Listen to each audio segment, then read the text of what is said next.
Langit sore itu tampak muram, sama seperti suasana hati Nadia Rahma, seorang wanita parubaya yang berdiri di depan panti jompo mewah di Jakarta Selatan. Jas putihnya rapi, sepatunya mengkilap, rambutnya disanggul sempurna semua, memantulkan citra perempuan berhasil. Namun, di balik semua itu, matanya kosong, seperti ada ruang hampa yang tak bisa diisi oleh harta ataupun jabatan.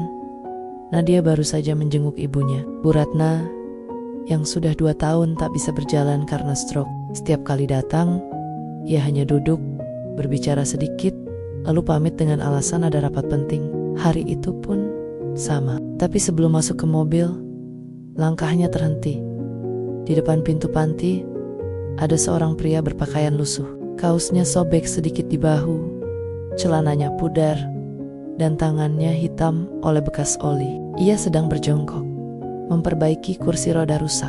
Beberapa perawat memandangnya sinis, mungkin karena bau peluhnya yang tajam.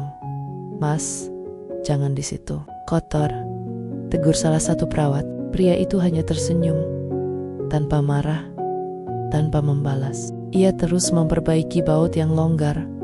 Entah kenapa, pemandangan itu membuat Nadia berhenti lebih lama dari biasanya. Ada sesuatu dalam tatapan pria itu, tenang, sabar, dan ikhlas. "Mas kerja di sini?" tanya Nadia. Akhirnya, "Enggak, Bu. Saya cuma bantu." Ibu penjaga bilang kursinya sering macet. Jawabnya pelan. Suara itu lembut, tapi penuh keyakinan. "Nadia, bantu? Gratis?" "Iya, Bu. Ibu saya dulu juga lumpuh. Jadi saya tahu rasanya kalau kursi roda rusak, orangnya gak bisa kemana-mana." Raka tersenyum kecil sambil mengencangkan baut terakhir. Ada jeda hening. Angin sore membawa aroma hujan yang sebentar lagi turun. Nadia merasa dadanya aneh. Ia tidak terbiasa melihat orang seperti ini, orang yang memberi tanpa pamrih.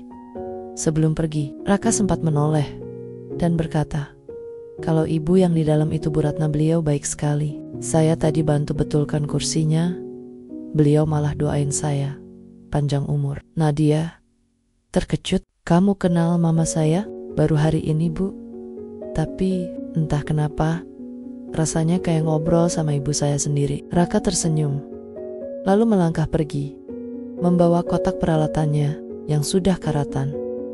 Di mobil, Nadia terdiam lama. Suara mesin hidup, tapi pikirannya melayang. Entah kenapa, kalimat pria lusuh itu menancap dalam.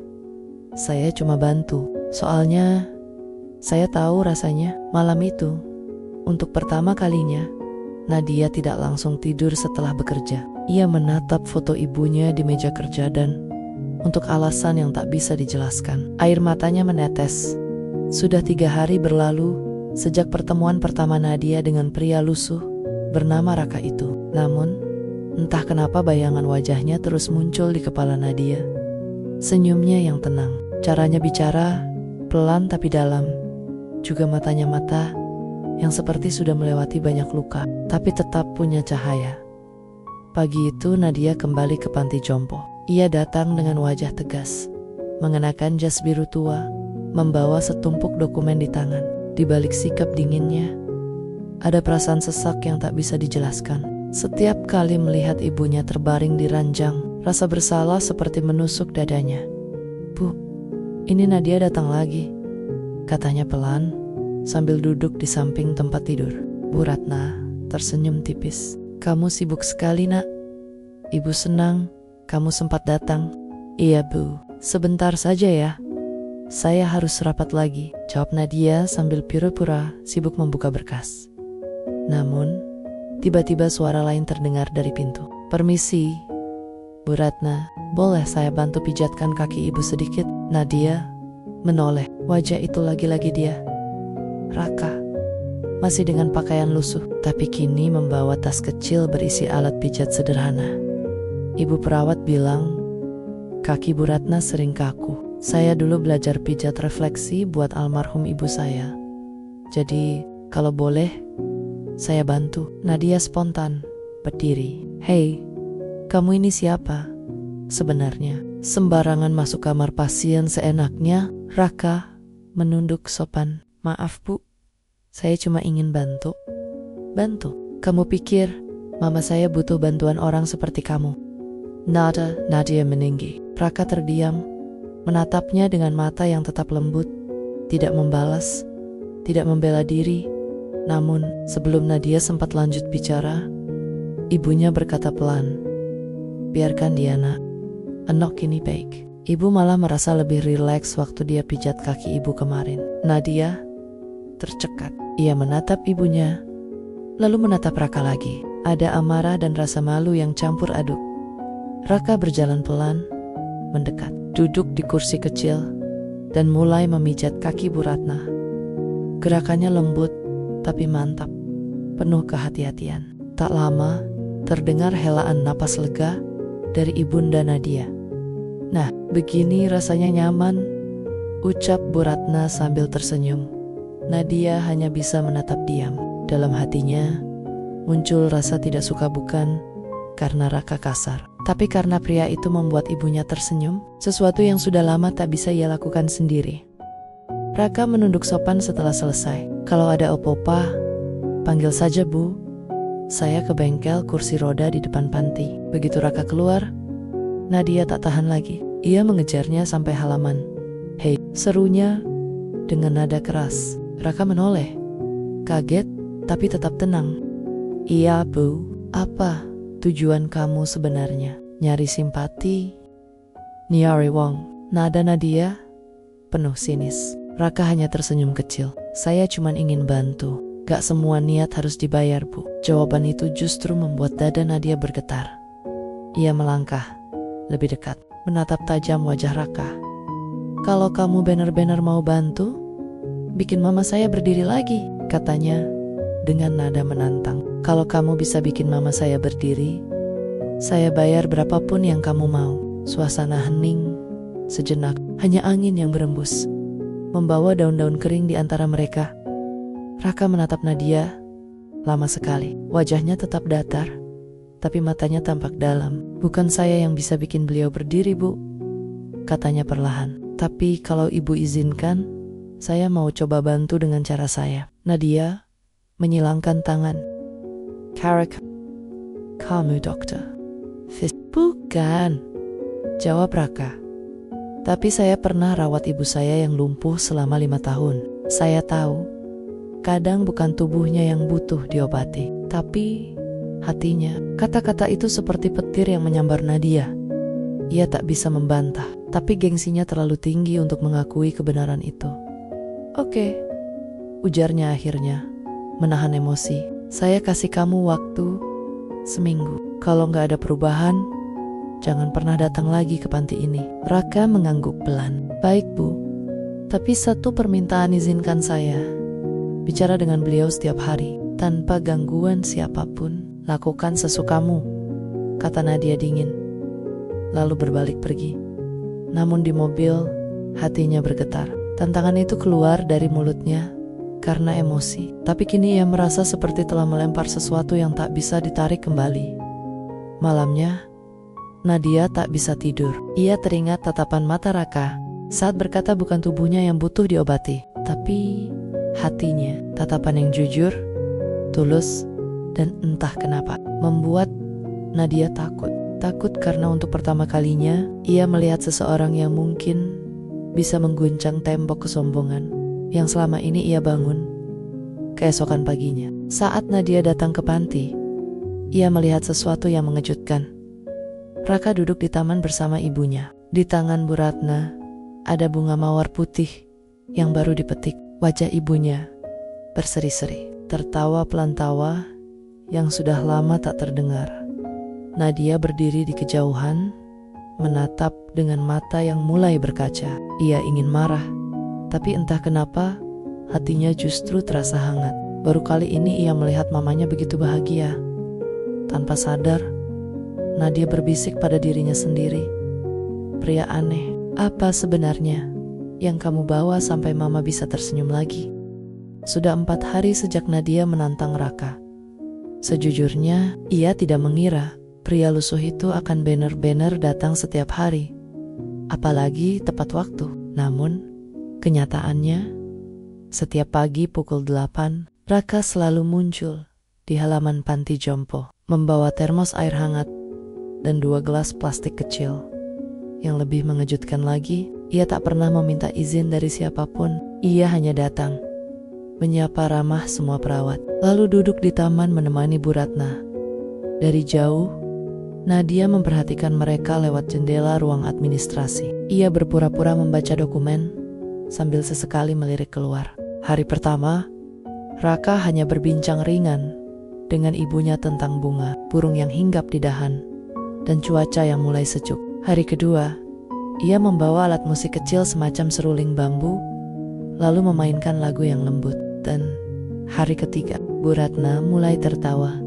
Tertawa, sesuatu yang bahkan Nadia sudah lupa bunyinya. Hari itu, Nadia tidak tahan lagi. Ia memutuskan turun dan menghampiri keduanya. Pagi, sapa Nadia datar. Nadia, Bu Ratna tampak berseri. Ibu lagi dengerin Mas Raka main lagu yang ibu suka, lagu lama waktu ibu muda dulu. Nadia menatap Raka dengan tatapan tajam. Kamu hafal lagu itu? Dari mana? Raka tersenyum sopan. Ibu, jadi saya coba pelajari semalam. Nada suaranya datar, tapi matanya menunjukkan ketulusan yang aneh tenang, tapi dalam. Bu Ratna menepuk tangan Nadia. Kamu tahu nak, Mas Raka ini orangnya lucu. Dia bisa bikin ibu lupa kalau ibu sakit. Nadia hanya mengangguk kecil, berusaha menahan air mata yang tiba-tiba menggenang. Hari itu, untuk pertama kalinya setelah sekian lama, Nadia duduk menemani ibunya agak lama. Tidak ada obrolan berat, tidak ada topik pekerjaan, hanya percakapan ringan tentang bunga mawar yang mulai layu, tentang burung yang sedang membuat sarang di pohon mangga. Namun, anehnya, justru hal-hal sederhana itu terasa menenangkan. Sore harinya, saat semua penghuni panti sudah di kamar masing-masing, Nadia melihat Raka masih duduk sendirian di taman. Ia sedang membersihkan kursi roda ibunya dengan kain basah, pelan-pelan, penuh perhatian. Nadia berjalan mendekat. Kenapa kamu masih di sini? Jam besuk sudah selesai, tanyanya datar. Raka tersenyum tanpa menoleh. Kursi rodanya berdebu. Tadi ibu sempat bilang takut kalau rodanya macet lagi. Bukannya ada perawat yang bisa bersihin? Bisa bu, tapi tangan saya terbiasa ngerjain hal kayak gini. Rasanya aneh kalau saya tinggal kotor begini. Nadia diam, memperhatikan. Tangan itu kasar, penuh luka, kecil tapi gerakannya lembut dan sabar. Ada sesuatu di dalam diri Raka yang tidak bisa dijelaskan oleh logika. Kesederhanaan yang justru menenangkan. Kenapa kamu ripot-ripot? Bantu mama saya, tanya Nadia akhirnya. Karena saya tahu rasanya kehilangan ibu. Bu, jawab Raka lirih. Ibu saya meninggal waktu saya belum bisa berbuat banyak buat beliau. Sejak itu, kalau saya lihat orang tua sakit, rasanya kayak saya dikasih kesempatan kedua. Kata-kata itu membuat Nadia tercekat. Ia tak tahu harus menjawab apa. Dalam hati kecilnya, Ayah merasa malu karena selama ini yang ia pikirkan hanya kerja, uang, dan reputasi. Sementara pria di hadapannya ini, yang bahkan bajunya pun lusuh, justru punya hati yang jauh lebih hangat. Keesokan harinya, Raka datang membawa sesuatu yang sederhana, segelas air putih dan beberapa biji kurma. Untuk Bu Ratna, katanya. Saya biasanya ajak pasien latihan menelan sambil zikir pelan. Katanya, bisa bantu stimulasi saraf. Nadia yang kebetulan datang pagi itu hanya berdiri memandangi. Awalnya ia ingin menertawakan cara Raka yang dianggapnya aneh. Tapi entah mengapa, setiap kali melihat ibunya tertawa dan bersemangat lagi, egonya semakin runtuh. Hari keempat, Bu Ratna mulai bisa menggerakkan jari tangannya. Pelan, tapi nyata. Ibu bisa gerak, seru perawat dengan mata membesar. Nadia yang sedang duduk di kursi langsung berdiri dan memeluk ibunya dengan mata berkaca. Raka hanya tersenyum kecil di sudut ruangan, seolah tak ingin menonjolkan diri. Masya Allah, bisik Bu Ratna lirih. Mungkin ini doa yang ibu panjatkan setiap malam. Akhirnya dijawab. Nadia menatap Raka lama sekali. Ada rasa kagum yang tak bisa disembunyikan, tapi juga rasa takut-takut. Kalau ternyata selama ini ia salah menilai orang. Ia ingin bertanya banyak hal, tapi suaranya tertahan di tenggorokan. Malam itu, di rumahnya yang besar dan sepi, Nadia termenung di balkon sambil menatap kota. Lampu-lampu Jakarta berkelip seperti bintang yang jauh. Dalam kesunyian itu, ia mengingat lagi kata-kata Raka. Kadang bukan tubuhnya yang butuh diobati, tapi hatinya. Ia mulai sadar, mungkin selama ini bukan ibunya yang paling sakit, tapi dirinya sendiri. Terlalu lama menutup hati dengan kesibukan, dengan gengsi, dengan kemarahan yang ia sendiri tidak tahu asalnya. Dan malam itu, untuk pertama kalinya, Nadia berdoa bukan untuk keberhasilan bisnisnya, bukan untuk hartanya, tapi untuk sesuatu yang lebih dalam, agar hatinya diberi ketenangan, seperti ketenangan yang ia lihat di mata Raka. Keesokan paginya, ketika Nadia datang ke panti, Raka menyambutnya dengan senyum yang berbeda, lebih hangat, lebih dekat. "Pagi, Bu Nadia," sapanya.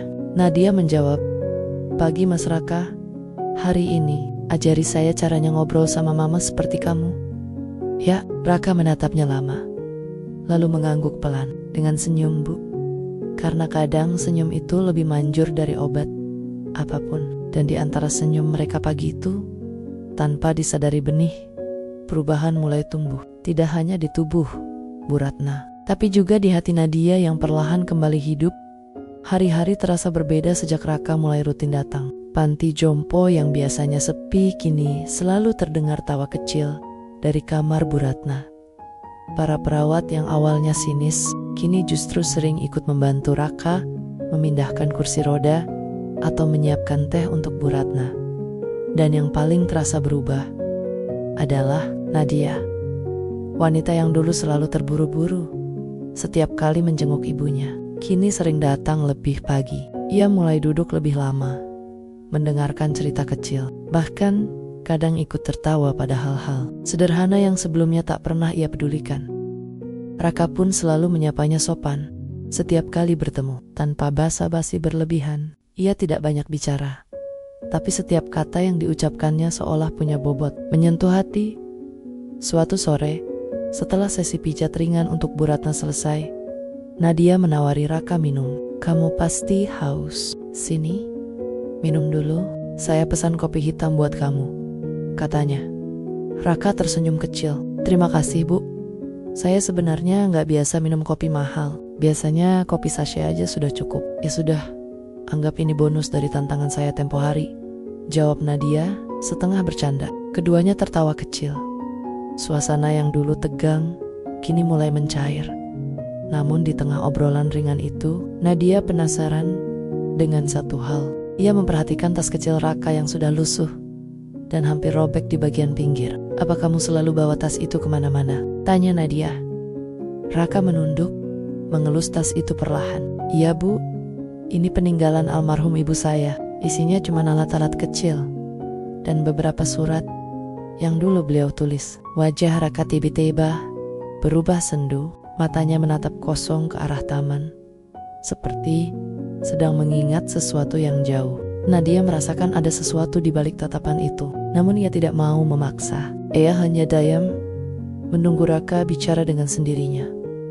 Tak lama kemudian, Raka menghela napas. "Ibu saya dulu sakit lumpuh hampir 5 tahun. Waktu itu saya masih kuliah di teknik biomedis. Saya sempat buat alat bantu jalan sederhana dari bahan bekas, semacam eksoskeleton manual. Tapi sebelum sempat diuji, beliau keburu meninggal." Suara Raka bergetar di akhir kalimatnya.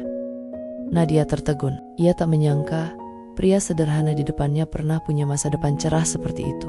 "Kenapa kamu nggak lanjut kuliah setelah itu?" tanyanya pelan.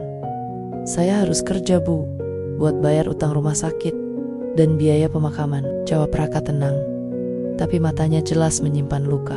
"Dulu, saya punya tunangan juga, tapi dia ninggalin saya waktu tahu saya berhenti kuliah dan kerja jadi tukang servis kursi roda. Katanya, saya nggak punya masa depan." "Henning, Angin sore berembus pelan, menyentuh wajah mereka. Nadia menunduk, jari-jarinya meremas gelas kopi yang mulai dingin. Untuk pertama kalinya, ia merasa malu atas pikirannya sendiri. Ia pernah menganggap Raka rendah, hanya karena penampilan dan bajunya. Padahal, di balik kesederhanaan itu, ada kisah perjuangan yang tidak bisa diukur dengan uang.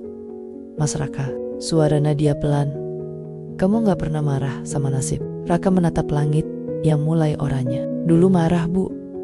Tapi lama-lama saya sadar, mungkin Tuhan gak salah. Mungkin saya disuruh belajar lebih lama tentang ikhlas. Ia tersenyum lagi, senyum yang menenangkan. Sekarang, kalau saya bisa bantu orang lain, rasanya kayak ibu saya masih hidup. Kata-kata itu membuat dada Nadia bergetar. Ia ingin berkata sesuatu, tapi suaranya tertahan. Ia hanya bisa menatap pria itu dengan rasa kagum yang sulit dijelaskan. Malamnya, di rumahnya yang besar dan sepi, Nadia kembali memikirkan cerita Raka. Ia membuka laptop, lalu mencari data Raka lewat media sosial. Dan benar saja, ada foto lama Raka mengenakan jas laboratorium dengan logo universitas ternama di dada. Wajahnya lebih muda, tapi senyum itu tetap sama, tulus dan hangat. Di kolom komentar foto itu, ada ucapan belasungkawa. Ternyata benar, ibunya meninggal karena stroke berat. Nadia menatap layar lama sekali, lalu tanpa sadar meneteskan air mata. Ia menatap bayangan dirinya di layar yang buram. Seorang wanita sukses, tapi kosong. Raka mungkin miskin harta, tapi hatinya jauh lebih kaya. Keesokan harinya, Nadia datang ke panti, tanpa makeup dan tanpa jas mahal, hanya mengenakan gamis sederhana dan kerudung polos.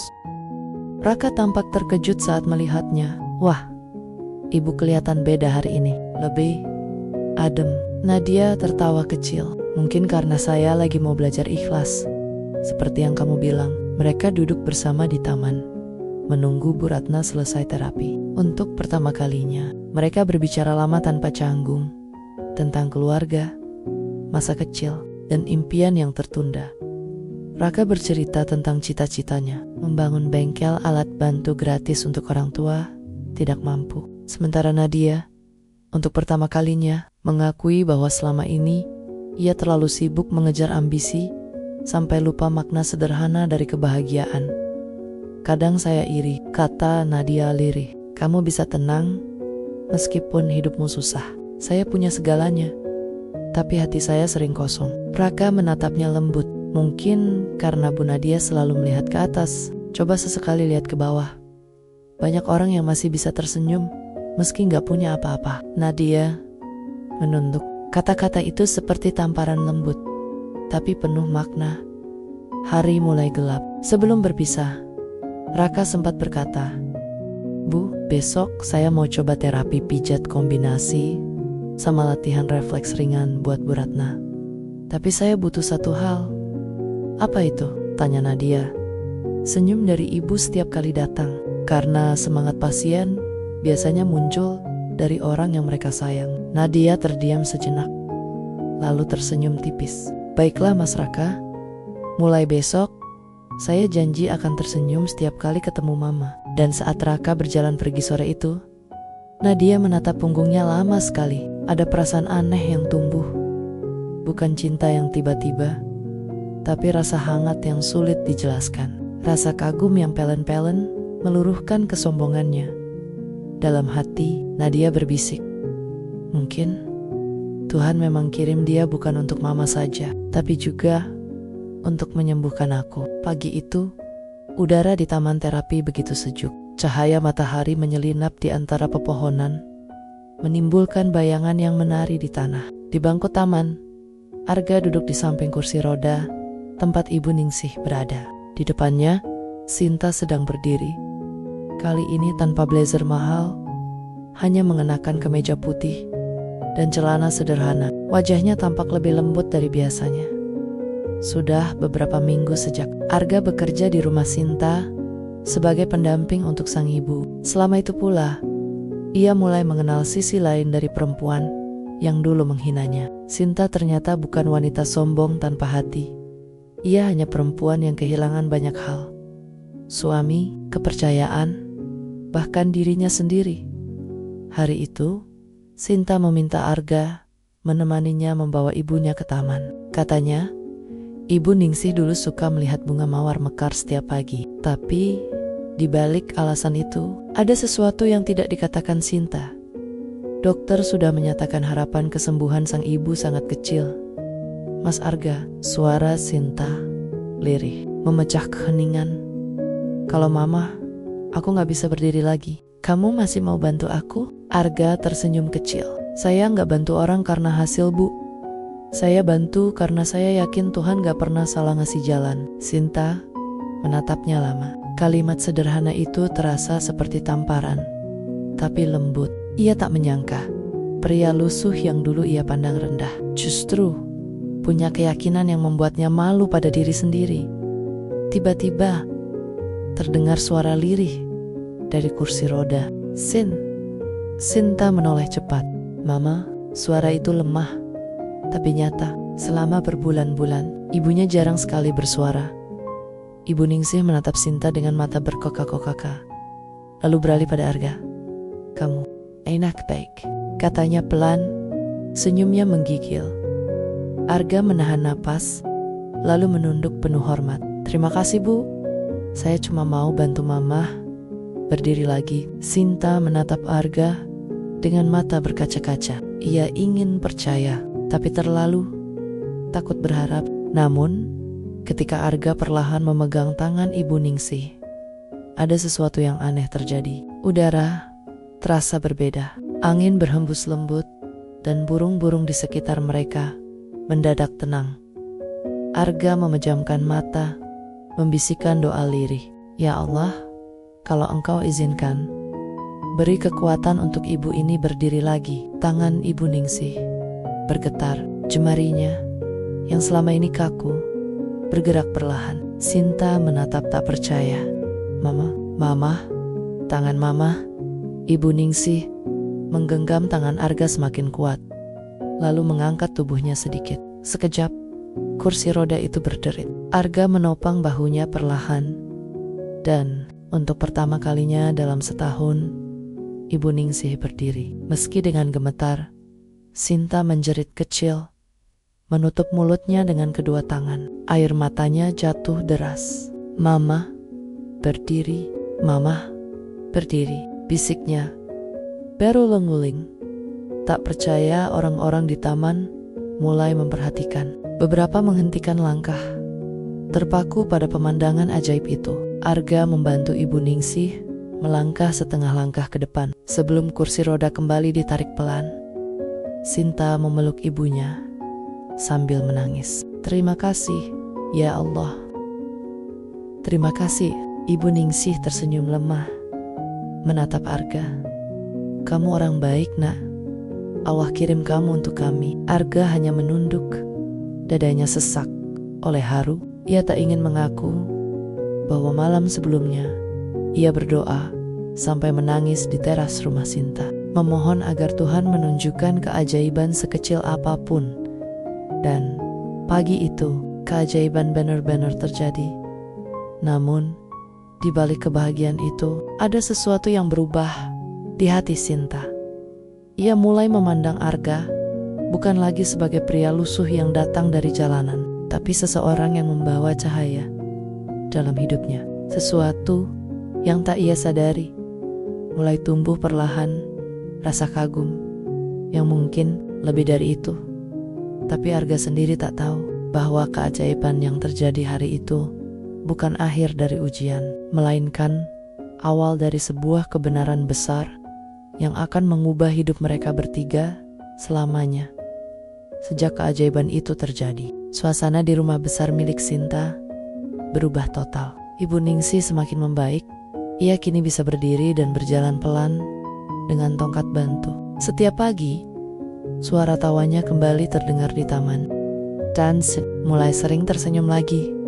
Namun, di balik semua kebahagiaan itu, Arga justru merasa gelisah. Ia tahu sesuatu tentang dirinya bisa menghancurkan semua yang sudah terbangun. Rahasia yang selama ini ia simpan rapat tentang siapa dirinya sebenarnya.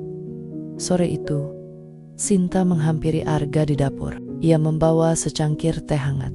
"Mas Arga," katanya lembut. "Aku belum sempat bilang terima kasih." Arga tersenyum kaku. "Saya nggak ngapa-ngapain, Bu. Itu semua karena izin Allah." Sinta menatapnya dengan tatapan yang sulit dijelaskan. "Aku tahu, tapi aku juga tahu nggak semua orang bisa seikhlas kamu. Aku lihat caramu doain mama, jagain dia.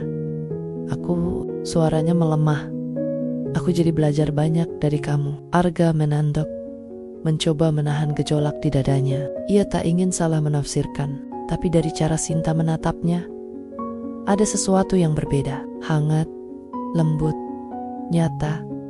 Namun sebelum suasana menjadi canggung, ponsel Sinta berdering keras. Ia mengangkatnya cepat. "Halo, siapa?" Suaranya berubah tegang setelah beberapa detik mendengar ucapan di seberang. Serunya kaget. "Kamu bilang siapa?" Arga terpaku, mencoba membaca ekspresi Sinta. Perempuan itu menatapnya tajam, penuh keterkejutan. "Mas Arga," katanya, pelan tapi menusuk. "Orang yang kamu bantu itu, namanya Arga Pratama kan?" Arga menelan ludah. "Iya, Bu." "Kenapa?" Sinta menggenggam ponselnya erat. "Barusan aku dapat laporan dari pihak rumah sakit yang dulu bantu aku rawat mama. Mereka bilang kamu mantan dokter yang dipecat karena kasus malpraktik." Tanah itu, udara seakan membeku. Suara jangkrik di luar pun hilang.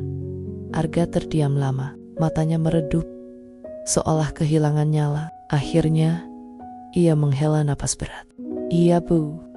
Saya memang dokter dulu, tapi saya nggak bersalah. Saya dijebak." Sinta mundur satu langkah. "Semua orang yang bersalah selalu bilang begitu, Mas." Arga menatapnya tajam, tapi penuh luka. "Saya kehilangan segalanya, Bu. Nama saya hancur, izin praktik saya dicabut, dan pasien yang saya rawat meninggal karena kesalahan alat rumah sakit. Bukan saya. Tapi semua bukti ditutup karena orang yang meninggal itu anak dari pejabat tinggi." Sinta terdiam. Ia ingin marah, tapi di dalam hatinya ada perasaan lain, bingung, takut, dan kasihan. Namun, bayangan masa lalu membuatnya dingin. "Mas, kamu sadar nggak? Kamu udah kerja di rumah orang yang nggak kenal siapa kamu sebenarnya. Gimana kalau yang kamu lakukan ke mama itu malah bahaya?" Arga menatapnya dalam-dalam. "Saya nggak akan pernah nyakitin beliau. Saya bersumpah atas nama Tuhan." Tapi Sinta sudah menoleh pergi. Matanya berkaca-kaca. "Maaf, Mas Arga. Aku nggak bisa percaya kamu lagi." Malam itu, Arga diusir dari rumah. Ia tak melawan. Ia hanya menunduk, mencium tangan Ibu Ningsih. Sebelum pergi, ibu tua itu menangis sejadi-jadinya, memohon pada Sinta agar tidak melakukannya. Tapi Sinta tetap teguh. "Mas Arga pergi dulu, Bu," katanya dengan suara serak. "Kalau Tuhan masih izinkan, kita pasti ketemu lagi." Ia berjalan menjauh di bawah gerimis yang turun pelan-pelan. Dan saat langkahnya menghilang di tikungan, Sinta memandangi dari balkon. Matanya tak berhenti menangis. Untuk pertama kalinya, ia merasa kehilangan sesuatu yang lebih dari sekadar rasa terima kasih. Ia kehilangan seseorang yang tanpa ia sadari sudah mengisi hatinya. Namun, di saat itu pula, seseorang datang ke rumah. Pria berjas hitam dengan map di tangan. Ia memperkenalkan diri sebagai pengacara yang mewakili keluarga pejabat yang dulu menjerat Arga. Dan dari kata-katanya, Sinta tersadar bahwa cerita sebenarnya jauh lebih gelap daripada yang ia tahu. Malam terasa panjang bagi Sinta. Hujan deras mengguyur halaman rumahnya, sementara pikirannya tak berhenti memutar kenangan tentang Arga. Setiap kata, setiap tatapan, setiap doa yang pernah ia dengar dari pria itu. Namun, yang paling menghantuinya adalah tatapan terakhir Arga sebelum pergi. Tatapan yang bukan marah, bukan kecewa, tapi penuh luka yang dalam. Ia masih menatap jendela saat suara ketukan pintu mengagetkannya. Ternyata Pria berjas hitam yang tadi sore datang kembali muncul dengan wajah serius. Bu Sinta, saya minta waktu sebentar. Ini soal Bapak Arga Pratama, katanya sambil mengeluarkan beberapa dokumen dari map hitamnya. Sinta menatap dokumen itu dengan dahi berkerut. Bukankah Anda dari pihak keluarga, pejabat yang dulu menjerat Arga? Pria itu mengangguk pelan. Benar, Bu. Tapi saya datang malam ini bukan atas nama mereka. Saya datang karena rasa bersalah. Sinta tertegun. Maksud Anda? Saya adalah pengacara yang dulu menangani kasus itu, katanya lirih. Dan selama bertahun-tahun, saya tahu Arga tidak bersalah. Tapi saya menutupinya karena tekanan dan ancaman. Dunia Sinta seolah berhenti berputar. Ia merasakan seluruh tubuhnya bergetar. Yang sebenarnya terjadi, lanjut pria itu, alat pacu jantung yang dipasang pada pasien Arga rusak akibat kelalaian tim teknisi rumah sakit. Tapi karena keluarga pasien adalah anak dari seorang pejabat besar, mereka butuh kambing hitam untuk menjaga reputasi. Dan Arga dipilih karena dia dokter muda, idealis, dan berani menolak suap. Sinta menutup mulutnya. Air matanya langsung jatuh tanpa bisa ditahan. Ya Tuhan, gumamnya pelan. Ini semua bukti, Bu, kata sang pengacara sambil menyerahkan map itu. Saya nggak bisa menebus masa lalu, tapi mungkin Anda bisa bantu dia dapat keadilan yang sebenarnya. Begitu pria itu pergi, Sinta langsung memeluk map itu erat. Tangisnya pecah. Ia teringat kata-kata Arga di dapur. Saya nggak bantu orang karena hasil, Bu. Saya bantu karena yakin Tuhan nggak pernah salah ngasih jalan. Kalimat itu kini terasa seperti pisau yang menebas dadanya sendiri. Tanpa pikir panjang, Sinta langsung mengenakan jaket dan berlari keluar rumah. Mobilnya melaju menembus hujan, menelusuri setiap jalan yang mungkin ditinggali Arga. Beberapa jam kemudian, ia menemukannya di sebuah kontrakan sempit di pinggir kota, dengan lampu temaram dan suara azan subuh yang baru saja berkumandang. Arga sedang duduk di beranda, wajahnya lelah tapi tenang. Begitu melihat Sinta turun dari mobil dengan wajah basah air mata, Arga berdiri terkejut. Bus, ada apa kesini? Sinta tak bisa berkata apa-apa. Ia hanya berjalan cepat dan langsung memeluknya erat. Tangisnya pecah di dada pria itu. Maaf, Mas. Maaf, aku salah. Arga butuh beberapa detik sebelum akhirnya tangannya berani membalas pelukan itu dengan ragu. Tanembu, ada apa ini? Sinta melepaskan pelukannya, lalu menatap wajah Arga yang lembab oleh hujan. Mas, nggak salah. Semua bukti ada di sini, katanya sambil mengeluarkan map dari tas. Pengacaranya sendiri yang ngaku Mas dijebak. Mereka cuma butuh kambing hitam. Arga menatap dokumen itu lama, matanya berkaca-kaca. Tapi ia menunduk dan tersenyum pahit. Allah Maha Adil, Bu. Cepat atau lambat, kebenaran memang bakal muncul. Sinta menangis lagi. Mas, aku yang salah. Aku udah ngusir orang yang paling tulus dalam hidup aku. Aku gak tahu harus mulai minta maaf dari mana. Arga menggeleng lembut. Jangan minta maaf, Bu. Kalau bukan karena semua ini, saya gak akan tahu seberapa kuat iman saya sendiri. Keheningan panjang menyelimuti mereka. Hujan berhenti, tapi udara masih dingin. Ibu Ningsih yang ternyata sudah bangun datang pelan-pelan dengan tongkatnya, menyaksikan dari jauh. Ia tersenyum, senyum seorang ibu yang tahu bahwa Tuhan sedang mempertemukan dua hati yang sebenarnya sudah ditakdirkan bertemu. Namun, ketenangan itu tak bertahan lama.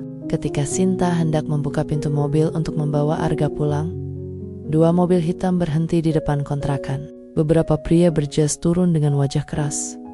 Salah satunya berkata tegas, Arga Pratama, ikut kami. Anda masih dianggap berpotensi membocorkan dokumen rahasia medis negara. Sinta terkejut. Apa? Tapi kasusnya sudah. Diam, Bu. Ini urusan negara. Potong mereka cepat. Arga menatap Sinta dengan senyum tenang, seolah sudah siap untuk semuanya. Bu, jangan takut. Kebenaran nggak bisa dibungkam selamanya. Dan sebelum Sinta bisa menahan, pria itu sudah dibawa pergi. Lagi, Ia berlari di bawah sisa gerimis, menjerit, memanggil nama Arga. Tapi mobil hitam itu sudah menghilang di tikungan. Tangisnya pecah di jalanan sepi. Sementara Ibu Ningsih berdiri dari jauh dengan wajah pucat. Sinta jatuh berlutut. Ia sadar kali ini ia tak hanya kehilangan Arga, tapi mungkin juga kesempatan terakhir untuk menebus semuanya. Malam itu, rumah besar milik Sinta dipenuhi keheningan yang menyesakkan. Ia duduk di ruang kerja, menatap map hitam yang kini terbuka di hadapannya, penuh dokumen, tanda tangan pejabat, hingga surat ancaman yang membuktikan betapa dalamnya konspirasi yang menjerat Arga. Matanya sembab karena menangis semalaman. Setiap kali ia menutup mata, yang muncul hanyalah wajah Arga, tenang, ikhlas, dan penuh keyakinan. Bahkan saat digiring pergi, "Bu, jangan takut. Kebenaran enggak bisa dibungkam selamanya." Kalimat itu terus bergema di kepalanya, seperti gema doa yang tak berhenti. Namun, di balik ketakutannya, ada bara yang menyala. Ia harus menolong Arga. Kali ini bukan karena rasa bersalah, tapi karena hatinya tahu pria itu tidak pantas dihancurkan oleh kebohongan. Keesokan paginya, Sinta langsung menghubungi semua orang yang ia kenal. Dari media, pengacara, hingga dokter senior yang dulu satu rumah sakit dengan Arga.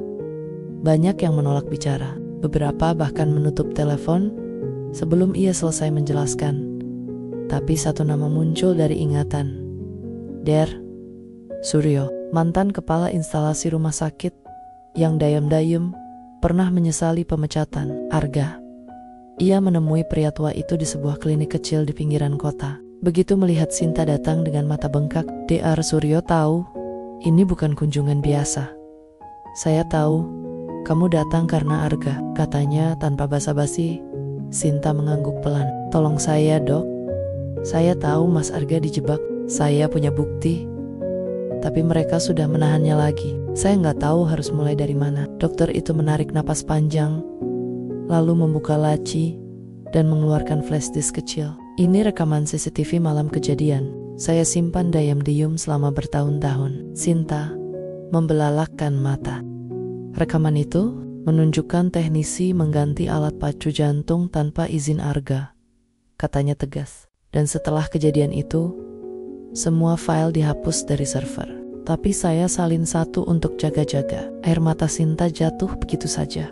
"Ya Allah, gunakan ini," kata dokter itu, menatapnya dalam. "Tapi hati-hati, Sinta, banyak orang berkepentingan di balik kasus ini. Sekali kamu buka semuanya, nyawa kamu bisa jadi taruhannya." Sinta menatapnya dengan tatapan bulat. "Demi kebenaran, saya nggak takut lagi, Dok. Saya udah kehilangan terlalu banyak." Malam itu, ia menyiarkan rekaman itu ke media nasional lewat seorang jurnalis yang dipercaya. Dalam hitungan jam, nama Arga Pratama kembali trending di seluruh media sosial. Bukan lagi sebagai dokter gagal, tapi sebagai korban konspirasi besar. Berita itu meledak. Pejabat yang dulu menuduhnya panik, rumah sakit dipanggil untuk investigasi ulang, dan tekanan publik membuat kasus dibuka kembali. Sinta datang ke kantor polisi dengan salinan bukti, membawa nama Arga dengan keberanian yang belum pernah ia miliki sebelumnya. Namun, ketika ia meminta bertemu dengannya, polisi berkata pelan, "Maaf, Bu, tahanan bernama Arga Pratama baru saja dipindahkan ke rumah sakit." Kondisinya drop. Wajah Sinta langsung pucat. Tanpa pikir panjang, ia berlari ke mobil dan menembus jalanan malam dengan air mata di pipi. Sesampainya di rumah sakit, ia menemukan Arga terbaring lemah di ruang perawatan dengan infus di tangan. Ibu Ningsih sudah di sana, duduk di sampingnya, menggenggam tangan anak muda itu dengan doa lirih. Sinta mendekat perlahan. Arga membuka mata, dan saat melihatnya, ia tersenyum samar. "Bu Sinta, saya tahu ibu bakal datang," katanya pelan. Suaranya hampir tak terdengar. "Mas," suara Sinta bergetar. "Aku udah buka semuanya. Semua orang tahu kebenarannya sekarang. Mas nggak bersalah." "Mas, bebas, Mas." Arga hanya tersenyum. Matanya berkaca-kaca. "Alhamdulillah," bisiknya. "Berarti doa saya dikabulin." Sinta menggenggam tangannya erat. Air matanya jatuh ke punggung tangan Arga. "Tapi kenapa Mas kayak gini? Apa yang mereka lakukan?" Arga menatap langit-langit, lalu memejamkan mata. "Cuma efek stres dan kelelahan, Bu. Tapi tenang aja. Saya udah lihat Mama bisa jalan lagi." Dan kebenaran akhirnya muncul. Sinta mengguncang kepalanya. "Jangan ngomong gitu. Mas harus sembuh. Mas harus lihat semua ini beres." Arga membuka matanya perlahan, menatap Sinta lembut. "Bu, jangan nangis. Tuhan gak pernah salah pilih waktu. Kalau saya pergi nanti, jangan anggap ini akhir. Anggap ini awal buat ibu hidup dengan hati yang baru." Sinta menjerit kecil. "Mas Arga, jangan pergi. Aku belum sempat bilang." Arga tersenyum samar. "Saya tahu, Bu." "Saya juga." Suaranya berhenti. Napasnya perlahan melemah. Monitor di samping tempat tidur menurun, dan suara bip panjang memenuhi ruangan. Sinta menjerit, memeluk tubuh Arga yang kini kaku di pelukannya. Tangisnya pecah tanpa henti. Seminggu kemudian, berita kemenangan Arga memenuhi layar TV. Semua pelaku konspirasi ditangkap, dan izin praktik Arga dikembalikan secara simbolis oleh Menteri Kesehatan. Meski pemiliknya telah tiada, di taman belakang rumah, Sinta duduk di kursi tempat dulu Arga menuntun ibunya berdiri. Ibu Ningsih datang, menaruh tangan di bahunya. "Jangan sedih terus, Nak," katanya lembut. "Arga nggak benar-benar pergi. Lihat, bunga mawar yang dulu dia tanam, sekarang mekar semua." Sinta menatap bunga merah yang bergoyang di tiup angin. Sudah 3 bulan sejak kepergian Arga, namun setiap sudut rumah, Sinta masih menyimpan bayang-bayang pria itu. Dari kursi taman yang dulu mereka duduki, sampai secangkir teh yang kini selalu ia seduh sendiri setiap pagi. Ibu Ningsih semakin sehat. Ia kini bisa berjalan tanpa tongkat. Meski pelan, setiap kali ia melangkah, Sinta merasa seolah Arga ikut menggandeng tangan mereka dari tempat yang jauh. Namun, di balik ketenangan itu, ada sesuatu yang masih mengganjal di hati Sinta. Satu hal yang membuatnya belum benar-benar bisa melepaskan. Wasiat terakhir Arga. Beberapa hari setelah pemakaman, seorang notaris datang ke rumah. Ia membawa sebuah amplop coklat dengan segel resmi. "Bu Sinta," katanya sopan, "ini surat titipan dari almarhum Bapak Arga Pratama. Beliau menitipkannya seminggu sebelum meninggal." Sinta menatap amplop itu dengan tangan bergetar. Ia membuka perlahan, dan di dalamnya ada selembar surat tulisan tangan, serta sebuah flash disk kecil berwarna biru. Tangannya gemetar saat membaca. "Bu Sinta, kalau ibu baca surat ini, mungkin saya sudah gak ada lagi. Tapi saya gak ingin ibu terus sedih. Saya meninggalkan sesuatu yang mungkin bisa mengubah hidup banyak orang, seperti ibu dan mama dulu mengubah hidup saya." Ini berisi rancangan sistem pelayanan kesehatan gratis untuk masyarakat kecil. Itu hasil kerja saya selama 2 tahun terakhir. Sebelum semuanya hancur karena fitnah, saya percaya ibu bisa melanjutkannya. Jangan takut gagal, Bu. Tuhan selalu kasih kekuatan untuk orang yang tulus. Dan kalau suatu hari bunga mawar di taman mekar lagi, anggap itu tanda saya masih ada, menjaga ibu dari jauh. Terima kasih sudah membuat saya percaya bahwa kebaikan masih ada di dunia ini. Arga Pratama. Air mata Sinta jatuh tanpa bisa dibendung. Ia menatap flash disk itu lama, lalu memeluk surat itu ke dada. Tangisnya pecah, tapi kali ini tidak lagi karena kehilangan, melainkan karena rasa haru yang dalam. Hari demi hari berlalu. Dengan tekad yang bulat, Sinta memutuskan untuk mewujudkan impian Arga. Ia menggunakan pengaruh dan kekayaannya untuk mendirikan yayasan bernama Harapan Arga Foundation, sebuah lembaga yang menyediakan pengobatan gratis bagi keluarga kurang mampu dan anak-anak dengan penyakit kronis. Program pertama yang ia jalankan adalah dokter untuk semua. Sebuah klinik keliling yang membawa perawatan medis ke desa-desa terpencil. Dan di setiap klinik, Sinta memastikan satu hal, ada taman kecil dengan bunga mawar merah, simbol keikhlasan dan cinta tanpa pamrih yang Arga ajarkan padanya. Setiap kali melihat senyum pasien yang sembuh, Sinta merasa seolah mendengar suara Arga berbisik di telinganya.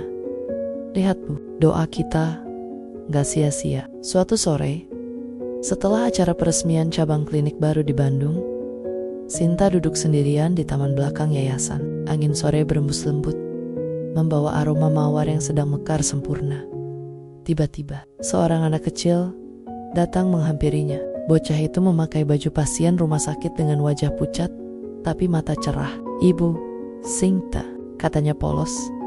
Sinta tersenyum. "Iya nak, ada apa?" Anak itu menyerahkan sebuah buku gambar lusuh. "Tadi aku nemu di lemari kantor yayasan. Di dalamnya ada tulisan nama Arga Pratama. Katanya, ini punya pendiri yayasan." Sinta membuka buku itu perlahan. Di halaman pertama, ia menemukan coretan sketsa wajah seorang wanita berhijab yang sedang tersenyum sambil memegang tangan seorang pria. Di bawahnya tertulis kecil, "Terima kasih Bu Sinta. Karena Ibu, aku tahu arti rumah yang sesungguhnya." Sinta menutup buku itu sambil tersenyum. Air matanya jatuh lagi, tapi kali ini penuh ketenangan. Ia tahu, Arga memang tak pernah benar-benar pergi. Ia hidup di setiap tawa anak-anak yang disembuhkan, di setiap doa yang ia panjatkan, dan di setiap bunga mawar yang terus bermekaran di taman itu. Malam mulai turun, langit memerah keemasan. Sinta berdiri di tengah taman, menatap matahari yang tenggelam pelan-pelan. "Mas Arga," bisiknya. Suaranya bergetar. "Aku janji bakal terus jaga semua ini, yayasan ini, Mama, dan setiap nyawa yang butuh pertolongan. Karena kamu gak pernah benar-benar pergi. Kamu hidup di sini." Ia menepuk dadanya pelan. Di tempat jantungnya berdetak kuat, dan di saat itu juga angin bertiup lembut, menggerakkan kelopak bunga mawar yang jatuh di tangannya. Sinta tersenyum, hatinya hangat, tenang, dan penuh keyakinan. Keajaiban terakhir Arga bukanlah saat ia membuat ibunya berdiri, bukan pula saat kebenaran terungkap, melainkan kemampuannya membuat orang lain bangkit, bahkan setelah ia tiada. Rumah besar di kawasan Bandung Utara itu kini terasa jauh lebih hangat daripada sebelumnya. Tidak lagi dingin dan sunyi seperti dulu saat Maya hanya ditemani deru kipas angin dan rasa sepi. Kini, tawa kecil, lantunan, ayat suci, dan aroma masakan sederhana memenuhi setiap sudutnya. Sudah 3 bulan sejak keajaiban itu terjadi. Ibu Rina benar-benar sembuh total. Ia bisa berjalan tanpa bantuan. Bahkan kini sering ikut Maya ke panti sosial. Dulu ibu yang dirawat, sekarang ibu yang bantu rawat orang, katanya sambil tertawa kecil setiap kali ada orang menatapnya kagum. Maya duduk di taman belakang rumah, ditemani secangkir teh hangat. Angin sore meniup lembut, rambut yang tak lagi ia ikat seperti dulu. Lebih santai, lebih manusiawi. Ia tidak lagi tampil sebagai CEO yang kaku. Kini, ia adalah Maya, perempuan yang belajar tentang arti kehilangan, keajaiban, dan cinta yang datang dengan cara paling tidak terduga.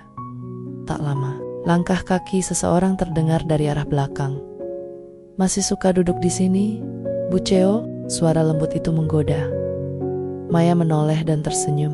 Reza berdiri di sana, dengan pakaian rapi sederhana, tidak lagi lusuh, tapi tetap rendah hati. Ia kini bekerja di yayasan milik Maya sebagai pengajar untuk anak-anak kurang mampu. "Sudah kubilang, jangan panggil aku CEO lagi. Panggil saja Maya," katanya sambil tersenyum. Reza ikut duduk di sebelahnya. Ada jeda sejenak sebelum ia berkata pelan, "Maya, aku masih gak percaya. Dulu kamu menantangku untuk membuat ibuku berdiri. Sekarang, lihatlah, bukan cuma beliau yang berdiri tapi kamu juga." lebih tegak dari sebelumnya. Maya menatap wajah Reza lama-lama. Ada ketenangan yang dulu tak pernah ia temukan pada siapapun. Mungkin karena kamu gak datang untuk menjatuhkan, tapi untuk menyembuhkan, jawabnya lirih. Mereka terdiam sejenak. Hanya suara burung sore yang terdengar.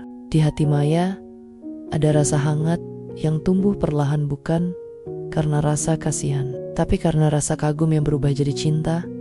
Reza memandang ke arah rumah. Aku ingat pertama kali kesini, aku cuma ingin bantu ibuku berdiri. Tapi sekarang, aku malah belajar berdiri juga. Dari kamu. Maya tersenyum, matanya berkaca-kaca. Kita berdua disembuhkan lewat satu keajaiban yang sama. Za, kadang Tuhan gak kasih yang kita mau, tapi kasih yang kita butuh. Reza menandok, menggenggam jemarinya pelan. Kalau gitu, bolehkah aku tetap di sini? Bukan lagi sebagai orang yang kamu tantang, tapi seseorang yang mau berjalan di sampingmu. Air mata Maya jatuh tanpa bisa ditahan. Ia mengangguk pelan dengan senyum yang begitu tulus. Tentu, Reza, karena sejak kamu datang, aku gak pernah merasa sendirian lagi. Langit senja perlahan berubah jingga. Ibu Rina memanggil dari dalam rumah, meminta mereka segera masuk untuk makan malam. Aroma sayur lodeh tercium lembut, mengingatkan Maya pada masa kecilnya yang sederhana, masa yang dulu ia lupakan. Kini kembali ia syukuri. Sambil berjalan masuk bersama Reza, Maya berbisik pelan, keajaiban itu bukan cuma saat mamahmu berdiri, Za, tapi juga saat aku belajar untuk mencintai dengan cara yang benar. Reza tersenyum, menatapnya hangat. Dan aku belajar kalau cinta sejati gak datang dari harta atau status, tapi dari hati yang mau berjuang bersama. Di dalam rumah, mereka makan bersama. Suara tawa, candaan ringan, dan doa yang terucap sebelum makan terasa seperti harmoni kecil yang menenangkan malam itu. Sebelum tidur, Maya menatap langit dari jendela kamarnya. Ia menutup mata, berbisik lirih, "Terima kasih Tuhan, karena keajaiban itu nyata. Dan kali ini, aku percaya akhir yang bukan penutupan, melainkan permulaan dari kisah dua jiwa yang dipertemukan bukan karena kebetulan, tapi karena takdir yang penuh makna